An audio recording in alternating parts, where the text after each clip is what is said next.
चुनाव में जीतने के लिए अक्सर राजनीतिक दल एक दूसरे दलों में सेंधमारी करते हैं, जो इस बार लोकसभा चुनाव में भी बदस्तूर जारी रही। सत्ताधारी दल बीजेपी में इस बार कांग्रेस और अन्य छोटे दलों से सैकड़ों नेता शामिल हुए। इनमें से कुछ टिकट पाने में भी कामयाब रहे। वहीं बीजेपी से नाराज नेता कांग्रेस खेमे में चले गए। लेकिन चुनावी नतीजों से इस बार सामने आया है कि इस बार जनता ने बदल बदलू नेताओं को इनकार कर दिया। एक आंकड़े के मुताबिक बीजेपी कांग्रेस से चुनाव लड़ने वाले करीब 82 दल बदलुओं में से 2/3 चुनाव हार गए। एक बड़ा नंबर है, यानी आप समझ सकते हैं कि इस तरह से जनता ने इनको नकारा है। जनता ने राजनीतिक दलों की सेंधमारी और चुनावी लालच की इस प्रैक्टिस को 2024 लोकसभा चुनाव में खारिज कर दिया है। पिछले लोकसभा चुनाव के मुकाबले अगर नजर डालें तो इस बार बीजेपी के दल बदलुओं का स्ट्राइक रेट कमजोर रहा, तो कांग्रेस में आए नेताओं का जीत का प्रतिशत थोड़ा सा बेहतर हुआ। दल बदलुओं की जीत हार पर यह प्रोग्राम आज होगा। हमारे साथ खास मेहमान मौजूद होंगे। उससे पहले आपको इन नेताओं से जुड़े हुए आपको ग्राफिक्स दिखाते हैं।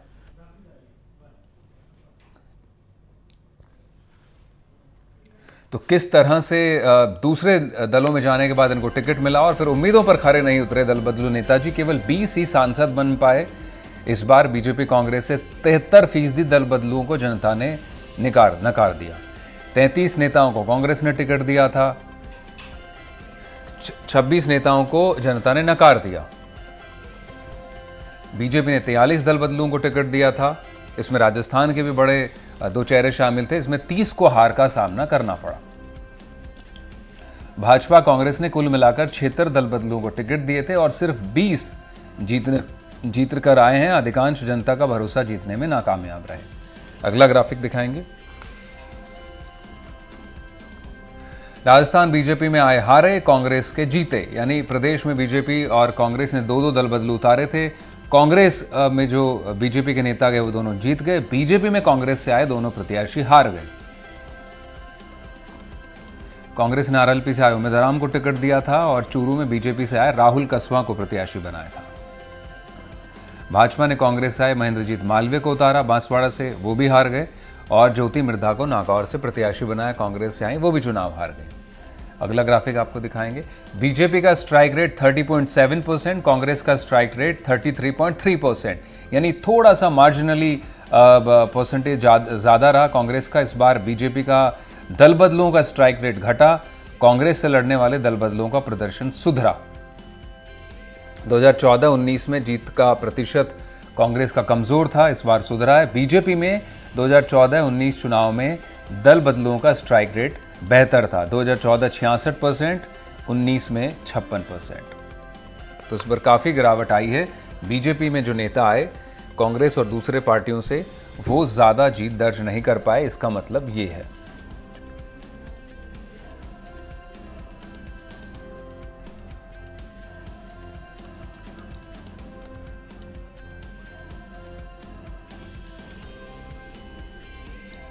तो बीजेपी के स्पोक्सपर्सन होंगे हमारे साथ मनीष पारिक, राजकुमार मीणा कांग्रेस के स्पोक्सपर्सन होंगे, और वहीं हमारे साथ सीनियर जर्नलिस्ट शिप्रा माथुर भी इस वक्त पर जुड़ चुकी हैं। शिप्रा जी, बहुत स्वागत। राजकुमार, आपका भी प्रोग्राम में बहुत स्वागत। पहला सवाल मेरा आप ही से होगा। राजकुमार, दल बदलुओं को हालांकि आप भी काफ़ी आलोचना कर रहे थे चुनाव से पहले, आपकी पार्टी के नेता, कि हमारे यहाँ से लोगों को तोड़कर ले जा रही बीजेपी। आपके यहाँ भी बड़ी अच्छी सूरत नहीं रही। आपने भी टिकट तो दिया। राजस्थान में हालांकि दोनों नेता जीत गए, लेकिन ओवरऑल परसेंटेज अगर देखें तो बहुत कोई अच्छा परसेंटेज नहीं है। जनता ने दोनों पार्टियों के ही जो टर्न कोट्स जिसको कहते हैं अंग्रेजी में, उनको नकार दिया। सिर्फ 20 सांसद जीत कर आए। एक बड़ा मैसेज है आप लोगों के लिए। बीजेपी के नेता से भी मैं सवाल करूंगा, लेकिन आपसे पहले राजस्थान की हम बात करें तो राजस्थान में जो आप इधर जाने उधर जाने वाली बात करें तो हम, ऐसा तो नहीं है कि हम सत्ता में हैं, हम तो अभी विपक्ष में बैठे हैं। तो कुछ जो हमारे सहयोगी दल होते हैं, तो उनका व्यक्तिगत मामला होता है, व्यक्तिगत विचार होता है, वो अपना फायदा देखते हैं। जिस समय हमने क्लियर बोला था कि ये संगठन और संविधान और लोकतंत्र बचाने की लड़ाई है, जो भी संगठन या क्षेत्रीय पार्टी या घटक दल जो भी है हमारे साथ आना चाहता है, उसका स्वागत है। हाँ। अब हम काफी मजबूत स्थिति में विपक्ष में बैठे, तो जो छोटी छोटी पार्टियां जो हमारे साथ मिली थी, वो अपना व्यक्तिगत अपना पार्टी का भी देखते हैं, उनको भी विधानसभा चुनाव में भी देखना है।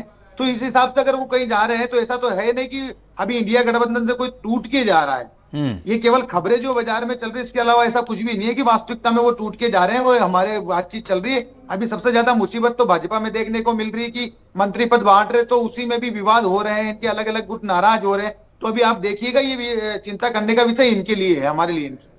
नहीं, वो ठीक बात है। मंत्री पद तो हालांकि अब एलोकेशंस हो गए डिपार्टमेंट्स के और पोर्टफोलियोज के, लेकिन मेरा सवाल बिल्कुल बुनियादी था आपसे कि जनता ने नकारा है। आपका भी स्ट्राइक रेट बहुत अच्छा नहीं है, 33% स्ट्राइक रेट रहा जितने भी दल बदलुओं को आपने टिकट दिया। बीजेपी का भी काफ़ी गिरा है। बीजेपी के नेता हमारे साथ अभी जुड़े नहीं है, उनसे भी मैं जवाब लूंगा, फिर लौटेंगे आपके पास। शिवप्रा जी का रुख कर लेते हैं। शिवप्रा जी, बीजेपी ने दावा किया लोकसभा चुनाव से पहले कि 5,000 से ज़्यादा नेता उसके यहाँ पे आए हैं। बड़ी पार्टी है, तमाम नेता आना चाहते हैं, पार्टी जीत रही है, डबल इंजन की सरकार बनने जा रही है, वो सब दावे किए गए। और काफ़ी नेता, बड़े बड़े चेहरे भी पूरे देश भर में शामिल हुए। यूपी की बात कर लें, केरला की बात कर लें, बंगाल की बात कर लीजिए, राजस्थान एक इंपॉर्टेंट स्टेट था उनके लिए। और 2 प्रमुख सीटों पर उम्मीदवार जो कांग्रेस से आए वहाँ पर टिकट दिया गया और दोनों ही हार जाते हैं। क्या असेसमेंट है आपका कि क्या वोटर का जो एक एक तरह कहें कि विवेक जो है वो ज़्यादा स्ट्रांग हो गया है, बड़ा रैशनल वोटर हो गया और वो समझता है किस तरह से पॉलिटिकल पार्टियां ट्रिक करना चाहती हैं उसके साथ में? देखिए, पहली बात तो ये कि 2014 से ही एक एक्सपेंशनिस्ट एजेंडा जो बीजेपी लेके चल रही थी, उस एजेंडा के तहत जो है ये कि हमारा एक बेस बढ़ाना है और सब लोगों को हमारे साथ में मिलके जो है काम करना है। तो इस एजेंडा के तहत 2014 से ये प्रक्रिया, जब मोदी गवर्नमेंट पहली बार बनती है, तब से ये प्रक्रिया शुरू होती है। और अगर उस वक्त का आंकड़ा देखें तो जो दल बदल करने वाले जो नेता थे, उनका स्ट्राइक रेट, आप कहें सक्सेस का जो स्ट्राइक रेट था, वो 66% था। 2019 में भी ये एजेंडा उनका जारी रहता है और 2019 में जो सफलता का आंकड़ा रहता है वो 56%, जो ऐसे डिफेक्टर्स है या टर्नकोट्स आप जिसे कह रहे हैं, उनकी सफलता का आंकड़ा रहे। लेकिन 2024 तक आते आते देखिए ये एक दौर हुआ जबकि सोशल मीडिया से जो अवेकनिंग है, जो सिटीजन्स की जो अवेकनिंग है, वो भी बहुत बड़ी। और मुझे लगता है कि जो पॉलिटिकल चेतना का जो एक कंटिन्यूएशन था, वो भी हमने 2024 में जो देखने को मिला, उसमें मुझे लगता है ये किसी को भी, चाहे महाराष्ट्र का रिजल्ट देखे या राजस्थान, बहुत बड़ा मेरे ख्याल में केस स्टडी, इस मायने में, कई मायने में केस स्टडी बन रहा है बल्कि राजस्थान। तो राजस्थान और महाराष्ट्र में जिस तरह की जोड़ तोड़ की राजनीति अपनाई गई, और देखिए शामिल करने से ज्यादा बात मनीष जी क्या उठी कि जिन लोगों को आपने शामिल किया है वो लोग किस एजेंडा के तहत शामिल हुए हैं।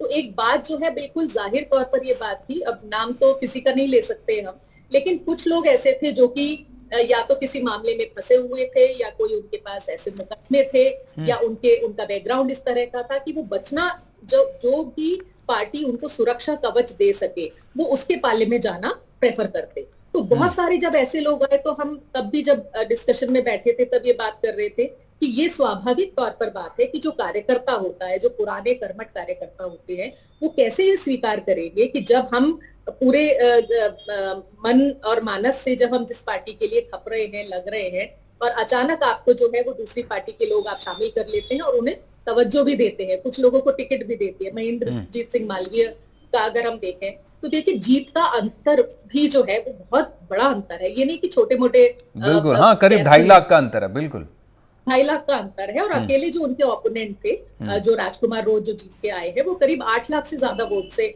जीत के आए हैं वहां पर। तो आप सक्सेस का देखिए, ज्योति मिर्धा का भले ही जीत का मार्जिन बहुत ज्यादा नहीं है, लेकिन ये जो दल बदलने वाली जो एक प्रक्रिया है, उसमें एक पूरे संगठन का जो एक कॉन्फिडेंस होता है या उनका मनोबल होता है, तो वो गिरने की बात। और ये लगातार हम देख रहे हैं कि people are rejecting this idea, बिल्कुल रिजेक्ट कर रहे हैं। महाराष्ट्र में खासतौर से आपने देखा कि जो तोड़फोड़ की, एनसीपी में तोड़फोड़ की, शिवसेना को आप फाड़ दिया, और उन्हीं लोगों ने जिन्होंने कि बीजेपी को घेरे में रखा, बीजेपी पर इल्जाम लगाए और जिन पर भ्रष्टाचार के खुले आरोप बीजेपी ने लगाए, उन लोगों के लिए आप दरवाजे खोल देते हैं। तो एक पॉलिटिकल मुझे लगता है कि एक एडजस्टमेंट जो है, इस बात को लोग रिजेक्ट कर रहे हैं, नापसंद कर रहे हैं। और जो आपने आंकड़ा बताया तो बिल्कुल ठीक है कि स्ट्राइक रेट जो है आप कह रहे हैं 33-35% के आसपास, अगर आप दोनों ही पार्टियों की देखें, और इस बार का जो है वो 62% हारे हैं, इसको दूसरे मायने में हम बोले कि जितने भी कैंडिडेट्स आए। बिल्कुल। और मनीष जी, एक बात और अगर हम जोड़े आगे के डिस्कशन में भी, कि इसके बावजूद कुछ नेता जो कुछ लोगों को आपने शामिल किया, उसके बावजूद अगर हम पूरा मंत्रिमंडल देखें, केंद्रीय मंत्रिमंडल देखें, तो उसमें 7 नेता ऐसे हैं जो कि दूसरी पार्टी से आपने शामिल किए, उनको आपने मंत्री पद भी दिया है। बिल्कुल तो दिया ये है। भी एक ट्रेंड है।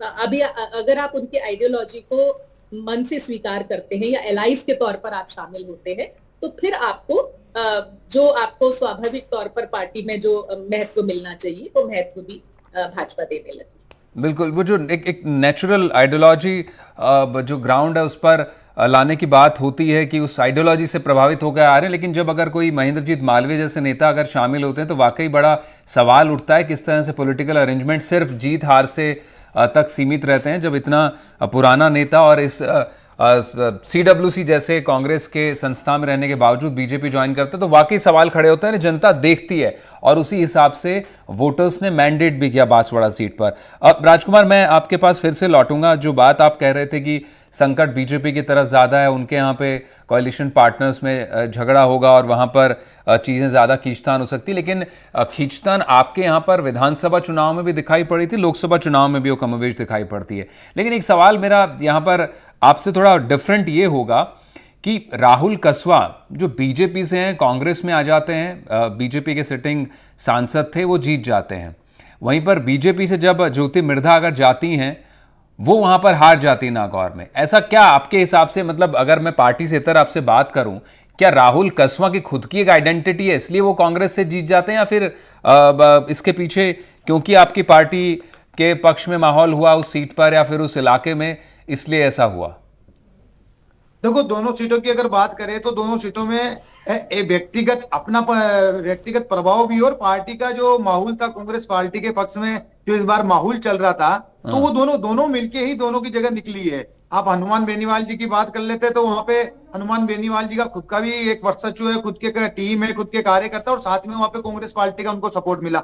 राहुल कसवा जी आते तो राहुल कसवा जी का खुद का भी जो ग्राउंड लेवल पे काम है वो काफी मजबूत है, और उसमें साथ में कांग्रेस का उनको समर्थन मिला। तो जब दो चीजें एक होती तो निश्चित रूप से निकले हैं। ज्योति मिर्धा जी की समय की बात अलग थी, क्योंकि व्यक्तिगत ग्राउंड पे आप कितने मजबूत हो ये उसमें सबसे बड़ी बात प्रभाव डालती है आपके इलेक्शन में, आपके चुनाव में, क्योंकि आपके पास कितनी मजबूत टीम है, लोग आपके काम से कितने संतुष्ट है और आपके समर्थन में कौन सी पार्टी और कौन कौन से लोग हैं, उन सबको देखने के बाद ही वो परिणाम आते हैं। जी राजकुमार, लेकिन एक बड़ी दिलचस्प बात, ये मैं जो सवाल पूछना चाह रहा था आपसे इस कॉन्टेक्स्ट में भी जानना चाहूंगा, अगर राहुल कसवा का टिकट रिपीट हो जाता तो आप मानते हैं कि आपके लिए वो चूरू सीट वापस डिफिकल्ट होती और राहुल कसवा जीत जाते? जी नहीं, क्योंकि वहां पे उस पूरे शेखावटी इलाके में और मारवाड़ तक जो माहौल गया है वो कांग्रेस के पक्ष का माहौल है।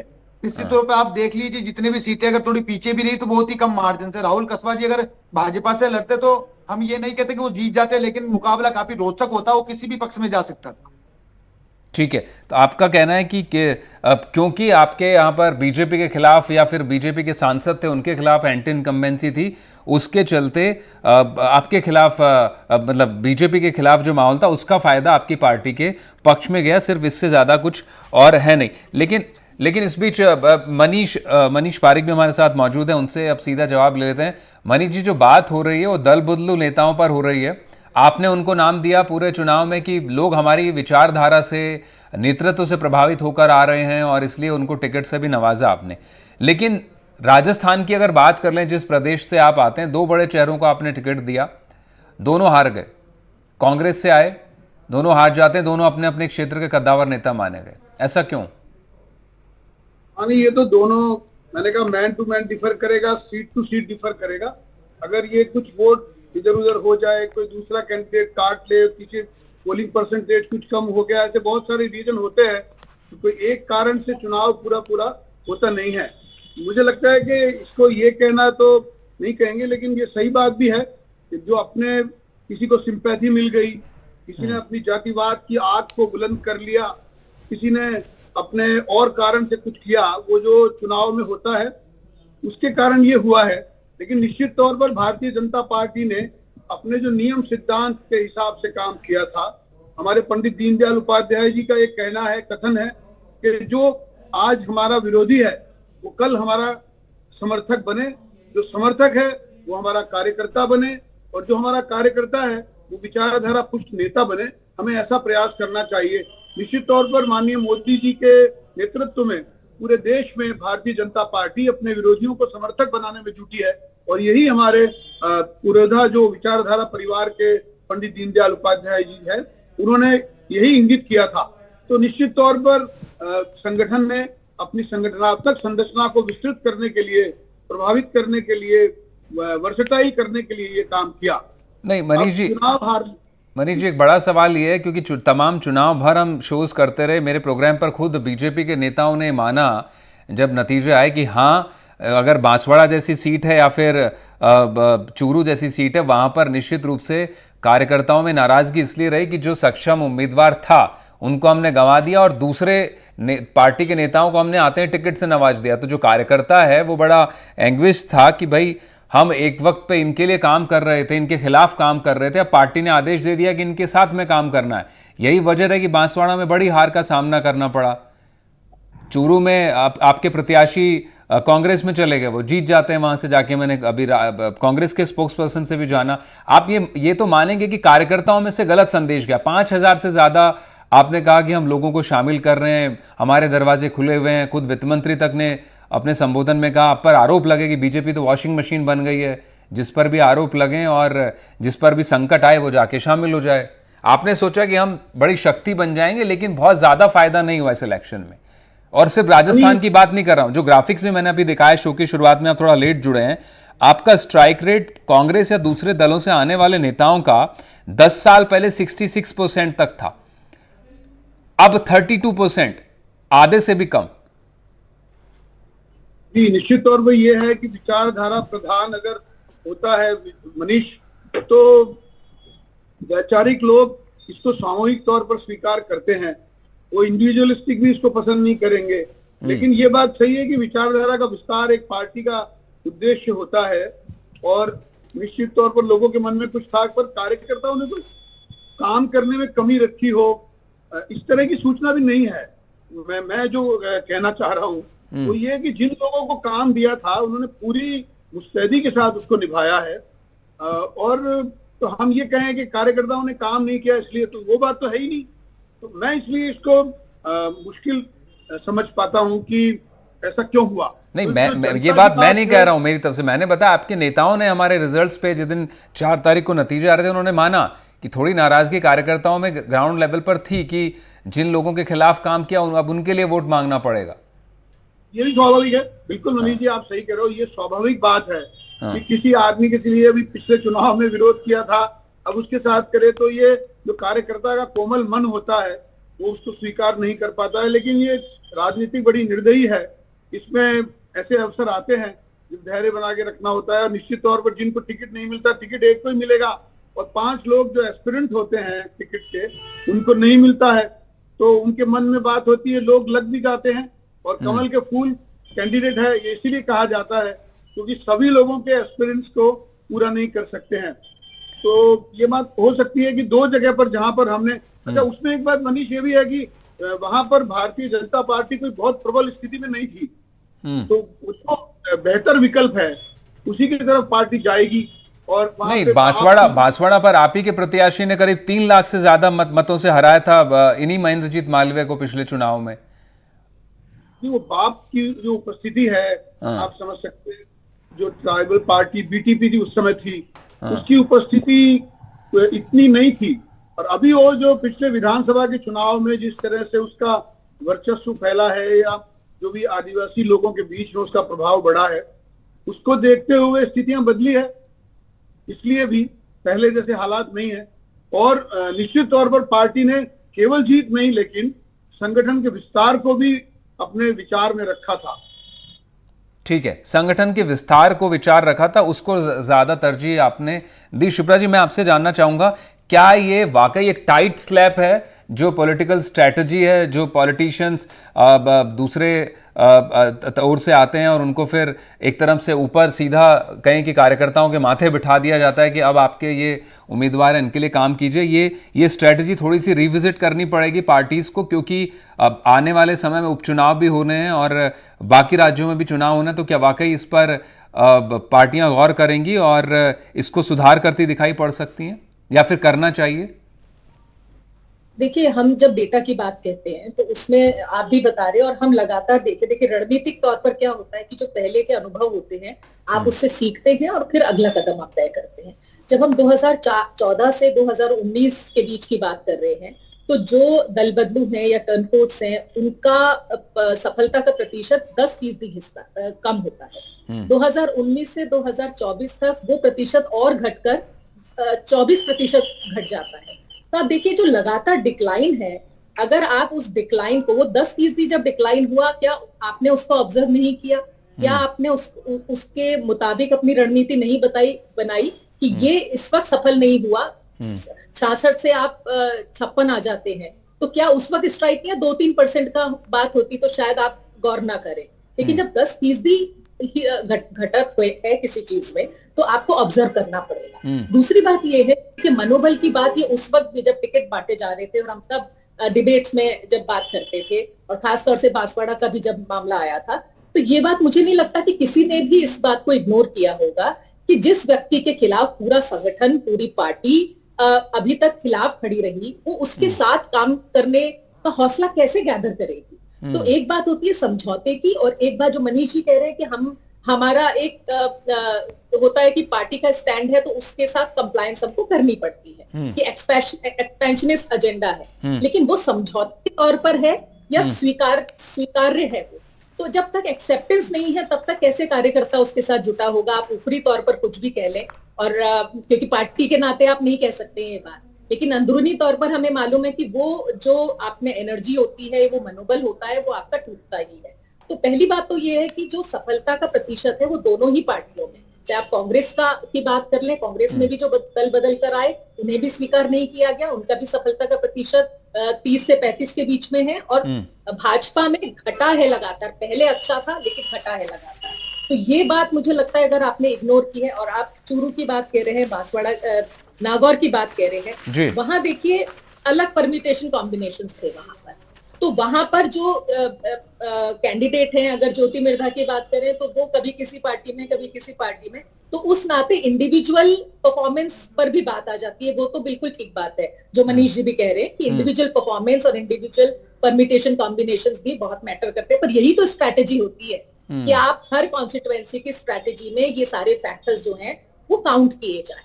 तो इसलिए अगर हम लगातार देखें कि बीजेपी ये इस एजेंडा में तो है कि हाँ हमारा पार्टी का बेस का एक्सपेंशन हो, लेकिन शायद एक्सपेंशन का ये तरीका जो है वो, और आइडियल जब पार्टी विद द डिफरेंस आप कहते थे अपने आप को, अभी क्या देखिए मनीष जी, सबसे बड़ा ड्रॉबैक क्या है इन सब चीजों का कि एक तरफ जब आप पार्टी विद द डिफरेंस कहते हैं, डिफरेंस का मतलब आइडियोलॉजिकली पोल्स अपार्ट, और आइडियोलॉजिकली जो पोल्स अपार्ट है, अगर आप उसको जबरदस्ती you are trying to fit in, वो फिट इन नहीं हो, तो या तो आप पार्टी विद द डिफरेंस कहना अपने आप को छोड़िए, that we are no longer that party which we used to be, और या फिर आप ये कहना शुरू कीजिए कि नहीं हम उनके मन बदलने में कामयाब हुए हैं, इसलिए हमने उन्हें कोई तो आपके पास रीजनिंग होनी चाहिए that why you have included all those जो 5000 लोग शामिल हुए हैं। बिल्कुल, और हमने महाराष्ट्र की भी आपने बात की थी, बिल्कुल वो मजबूरियां भी सुनी, वो खबरें भी निकल कर आई किस तरह से कांग्रेस नेता दिल्ली फोन कर कर कह रहे थे कि हमारी मजबूरी है, हमको चेंज करना पड़ेगा वरना हमें छोड़ेंगे नहीं। मनीष जी, मैं आप ही से